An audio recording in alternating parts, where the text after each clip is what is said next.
আজকে বাড়ি যেতেছি, সব আন্টিমণিরা এখানে আছে। এই যে আদনান বই রয়েছে, এই যে সানি মামু বই রয়েছে। এদিকে হ্যান্ডশেক মোয়াজ, হ্যান্ডশেক। কেমন আছো? জার্নিটা কেমন লাগতেছে? অনেক ভালো লাগছে। তোমার মা দিছে 10 দিন। 10 দিন, খুব আনন্দ লাগতেছে না? জি নেহা, তুমি কেমন আছো? ভালো আছি। ভালো আছো? আপনি?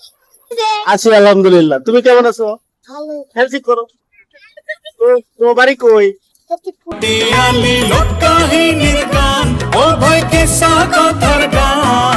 যে আমরা দুইজন আজকে মোটামুটি দুলাভাই সিনিয়র মানুষ, আবার সবচেয়ে আমাদের মধ্যে সবচেয়ে বড় উনি। ওনার সিদ্ধান্ত ক্রমে আজকে আমরা নৌকা নিয়ে আমাদের বাড়িতে যাচ্ছি। বড় ভাইয়ের কাছ থেকে কিছু জানতে চাই যে আজকের এই আয়োজনটা উনি যে করেছে, এই যে টাকা পয়সা যে সব খরচ হইতেছে, উনি সিএনজি ভাড়া দিছে, নৌকা ভাড়া দিব, এরপরে যাবতীয় এই যে লিচু বিস্কিট কলা টলা যা আছে সব কিছুর বিল আজকে ওনার উপরে যেতেছে। এই জন্য আপনার অনুভূতি এরকম সুযোগ আমি কই পাই ভাই? এরকম যে একটা পরিবেশ তৈরি হয়েছে, আমরা সবাই মিলে জিলে যাইতেছি, এরকম সুযোগ তো খুব কম পাওয়া যায়। জি, তাইলে আলহামদুলিল্লাহ আমরা খুব খুশি। আচ্ছা, উনি খুশি আছে। বাকি এলাকার চিত্রটা একটু দেখেন, যে দেখুন জ্যৈষ্ঠ মাস আসলে এই হাওর এলাকার মানুষের কত কষ্ট, মানে একটা অন্যরকম একটা পরিস্থিতি। দেখেন পানির সাথে যুদ্ধ করতে হয় তাদের সব সময়।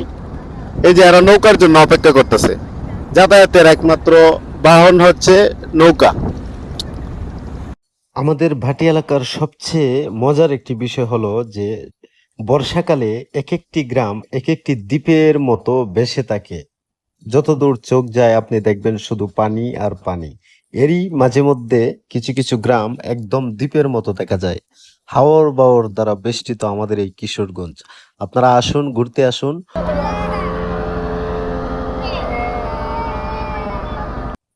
আমাদের ইতনা মিঠামইন অষ্টগ্রাম কিশোরগঞ্জ জেলার একটি অত্যন্ত ভাইরাল একটি সুন্দর একটি জায়গা। এই জায়গায় ঘুরতে আসে বাংলাদেশের বিভিন্ন জায়গা থেকে বহু সংখ্যক মানুষ এসে তারা বিমোহিত হয়, মুগ্ধ হয়। এই যে দেখুন আমাদের এই যে হাওরের জীবনযাত্রা কত সুন্দর। আমাদের হাওর এলাকার মানুষ বর্ষাকাল আসলেই এরকম ছোট ছোট নৌকার মাধ্যমে যাতায়াত করে। ছোট ছোট নৌকা ট্রলারের পাশাপাশি আপনারা পেয়ে যাবেন এখানে স্পিডবোটের ব্যবস্থাও আছে। আপনারা আমাদের ইচ্ছা এই করলে হাওরের এই ভিডিওটি আপনাদের কেমন লাগলো, আর এই নৌকা ভ্রমণ আপনাদের কেমন লাগলো অবশ্যই কমেন্টে জানাবেন। ভালো থাকবেন, দেখা হবে নতুন কোনো এক ভিডিওতে। আসসালামু আলাইকুম। জানতে হলে কিশোরগঞ্জে একবার ঘুরা যান, চারি সারি ভাটি।